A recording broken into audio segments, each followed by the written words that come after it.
নমস্কার বন্ধুরা, shout with Dipanjan চ্যানেলে আপনাদের সকলকে স্বাগত জানাই। আপনারা শুনছেন শ্রীমদর্শন। শ্রীমদর্শন 16টি খণ্ডে সম্পূর্ণ। ভগবান শ্রীরামকৃষ্ণদেবের অপার অনুগ্রহে এই গ্রন্থের প্রথম ভাগের প্রথম সংস্করণ 1366 বঙ্গাব্দে ও ইংরেজির 1960 খ্রিস্টাব্দে প্রকাশিত হইয়াছিল। তদবধি ভক্তগণের চাহিদাতেই একের পর এক সংস্করণ প্রকাশ করা সম্ভব হইতেছে। শ্রীমদর্শনের মূল আবেদন, গৃহে বাস করিয়া কি প্রকারে দেবভাবে জীবনযাপন করা যায়, কিভাবে বেদ বর্ণিত উপায়ে সুখ দুঃখ সমভাবে গ্রহণ করিয়া সংসারে শান্তিতে বাস করা সম্ভব হয়। এই পুস্তকে আছে পরমহংসদেবের ও মায়ের কিছু নূতন কথা, আর স্বামীজি প্রমুখ অন্তরঙ্গ সন্তানদের কথা, আর আছে কথামৃতকার দ্বারা কথামৃতর ব্যাখ্যা এবং শ্রীরামকৃষ্ণ জীবনালোকে উপনিষদ, গীতা, ভাগবত, পুরাণ, বাইবেল আদি শাস্ত্রের আলোচনা।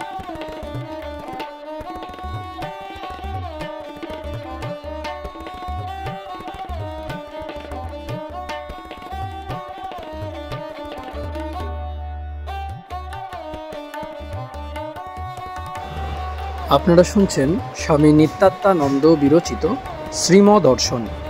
আজ 180তম পর্ব। আসুন আজকের পর্বটি শুরু করা যাক।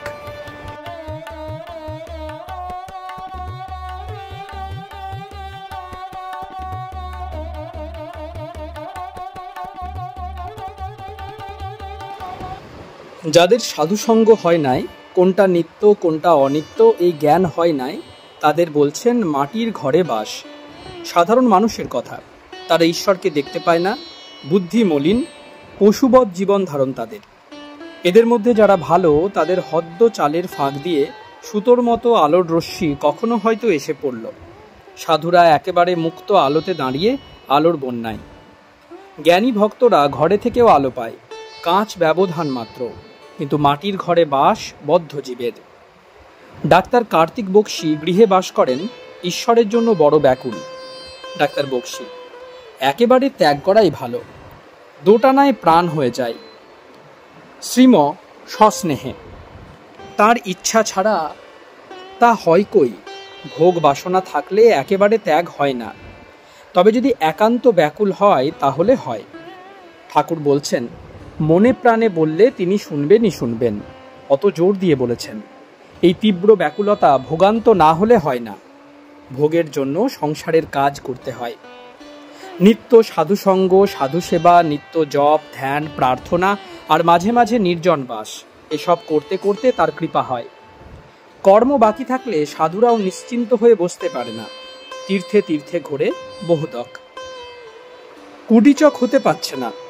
অনেক ঘোরাঘুরির পর ক্ষোভ ভাসনা মিটে গেলে তখন মন স্থির হয়। তখন এক স্থানে বসে আর ঈশ্বর চিন্তা করে। তখনকার মনের ভাব সব ঈশ্বরের ইচ্ছাই হয়। চেষ্টা শূন্য হয়ে তখনই তাতে মনোনিবেশ করে। সংসারে থাকলে মনাকাশে মেঘ উঠবেই। এই মেঘ সূর্যকে, ভগবানকে ঢেকে দেয়। সেই অন্ধকারে, সেই বিপদে ঈশ্বরকে তখন ব্যাকুল হয়ে প্রাণ ভরে ডাকা চায়, রক্ষা করো প্রভু, সুমতি দাও বলে। আবার মেঘ কেটে যায়। বর্ষাকালে আকাশে যেমন হয়ে থাকে। এই মেঘ এলো, সূর্যকে ঢেকে ফেললে সব অন্ধকার, একটু হাওয়া এসে সব উড়িয়ে নিয়ে গেল। আবার খটখটে রোদ, মাঝে মাঝে আবার কালবৈশাখীও ওঠে। অন্ধকার, ঝড়, গর্জন, বৃষ্টি। যে দেশে মেঘ বাদল কম সেখানে বাস করা। সূর্য কিরণ দেয় সেখানে সারা বছর। ঈশ্বরের সঙ্গে যুক্ত হয়ে যোগী হয়ে থাকা। তস্মাৎ যোগী ভবার্জুনা। ঠাকুর এসেছেন এই জন্য, ভক্তদের মেঘ কাটিয়ে দিতে। এখন বর্ষা কেটে গেছে, উজ্জ্বল সূর্যকিরণ। যত পারো উপভোগ করো। ভক্তদের তুলতেই তার আগমন। যারা সংসারে থাকে তারা খুব আটকে যায় কিনা, তাদের জন্য বেশি ভাবনা। যাদের ঘরের বাইরে নিয়ে যান তাদের মুক্ত গা, অত ভাবতে হয় না তাদের জন্য। বাপ মায়ের ভাবনা আটকে গেছে ছেলের জন্য বেশি। তারপর নাবালক, পঙ্গু, অসমর্থদের জন্য ভাবনা। ভয় কি? ঠাকুর আছেন, মা আছেন পিছনে। পাঠ শেষ হইয়াছে। কিছুকাল সকলে চুপ করিয়া বসিয়া আছেন। পুনরায় শ্রীম কথা কলিতেছেন। শ্রীম সহাস্যে, দ্বিজকে বাড়িতে মারে বকে কেন ঠাকুরের কাছে যায়, তাই তাকে ঠাকুর শিক্ষা দিচ্ছেন। বলছেন, যার জ্ঞান হয়েছে তার নিন্দার ভয় কি? কুটস্থ বুদ্ধি তার, যেমন কামারের নেহাই, কত ঘা পড়ছে তবুও নির্বিকার। এগুলি ভক্তদের জীবনের মাইলস্টোনস, প্র্যাকটিক্যাল বেদান্ত। আরেকটি শিক্ষা, স্ত্রী, পুত্র, কন্যা, জলের ভুরভুরি। একটা বড় ভুরভুরির সঙ্গে ছোট ছোট অনেকগুলি রয়েছে। জলই সত্য মানে ঈশ্বরই সত্য। ভুরভুরি মানে সংসার অনিত্য, দুদিনের জন্য। এই আরেকটি, যত পুরুষ সব রামের অংশে রাম, আর স্ত্রী সীতার অংশে সীতা।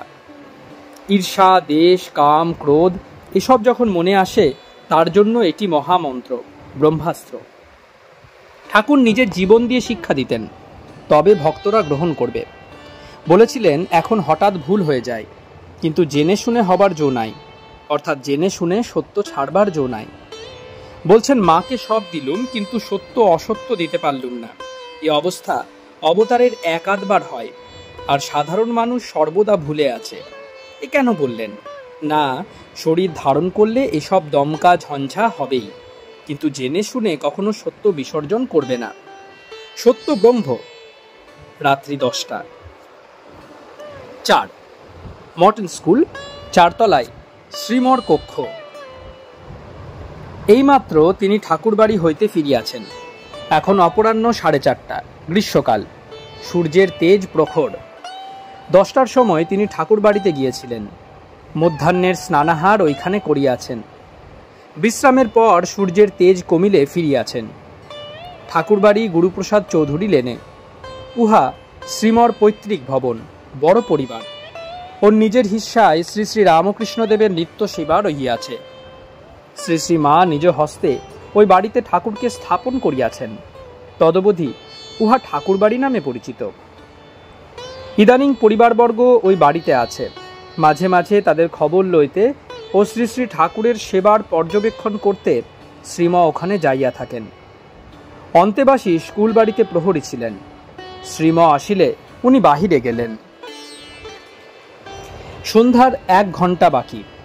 অনেকগুলি ভক্ত 4 তলার ছাদে বসিয়া আছেন। মনোরঞ্জন, মাখন, গদাধর, বিনয়, ডাক্তার, বলাই, শুক্লাল, শান্তি, জগবন্ধু প্রভৃতি শ্রীমর জন্য অপেক্ষা করিতেছেন।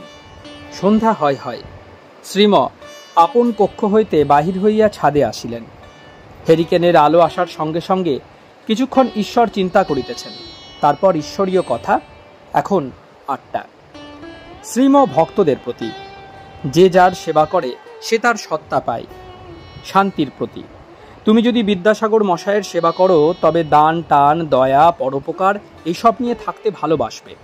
আবার যদি সুরেন বাড়ুজ্জে মশায়ের সেবা করো, তাহলে পলিটিক্স বেশ ভালো লাগবে। শিয়ার দাস মশায়ের সেবা করলে স্বরাজ লাভে রুচি হবে। আর গুরু সেবাতে ঈশ্বর লাভ হবে। যে যাকে পূজে সে তার সত্তা পায়। শ্রীম সকলের প্রতি। গুরু সেবা করা মানেই হায়ার ম্যানকে, অর্থাৎ উচ্চতর মানবের পূজা করা, অর্থাৎ হাইয়েস্ট আইডিয়াল, অর্থাৎ সর্বোচ্চ আদর্শের উপাসনা করা। ঈশ্বরই গুরু রূপে প্রকাশিত। গুরু পূজা মানে ঈশ্বর পূজা। শ্রীম শুক্লালের প্রতি। ঠাকুর ছিলেন উত্তম বৈদ্য, অবতার, গুরু। তিনি জোর করে সেবা করিয়ে নিতেন। একটা শতরঞ্চি এনো এখানকার জন্য, নিজে গিয়ে কিনে আনবে, অপরকে দিয়ে নয়, একথা একজনকে বলেছিলেন। জানেন অপরের হাতে কিনাবে, তাই আগে থাকতে বলে দিলেন নিজে কিনে আনতে। কেন করাতেন এইরূপ সেবা? না, ভক্তরা এইসব কথা স্মরণ করে পরে শান্তি পাবে। একজনকে বললেন, তুমি একটা বাটি এনো। অন্য একজন বললেন, আপনি যে অমুককে বলেছেন বাটি আনতে। ঠাকুর উত্তর করলেন, হ্যাঁ সে আনুক গিয়ে, ও আনবে। 2টো বাটির কি দরকার ওর? তার মানে সেবা করিয়ে নিচ্ছেন ভক্তদের নিজের মঙ্গলের জন্য।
আপনারা শুনছিলেন স্বামী নিত্যাত্মানন্দ বিরচিত শ্রীম দর্শন। আজ 180তম পর্বটি আপনাদের কাছে পরিবেশন করলাম। আমাদের ভিডিওগুলি কেমন লাগছে আমাদের জানান। কোনো সাজেশন থাকলে তাও অবশ্যই দিতে পারেন। আমাদের ভিডিওগুলি লাইক করুন, আপনাদের বন্ধুবান্ধব ও পরিবার পরিজনদের মধ্যে শেয়ার করে দিন। শাউট উইথ দীপাঞ্জন চ্যানেলটি সাবস্ক্রাইব করুন এবং প্রতিনিয়ত বিভিন্ন আপডেট পাওয়ার জন্য বেল আইকনটি অবশ্যই প্রেস করবেন। অনেক অনেক ধন্যবাদ। নমস্কার, ভালো থাকবেন।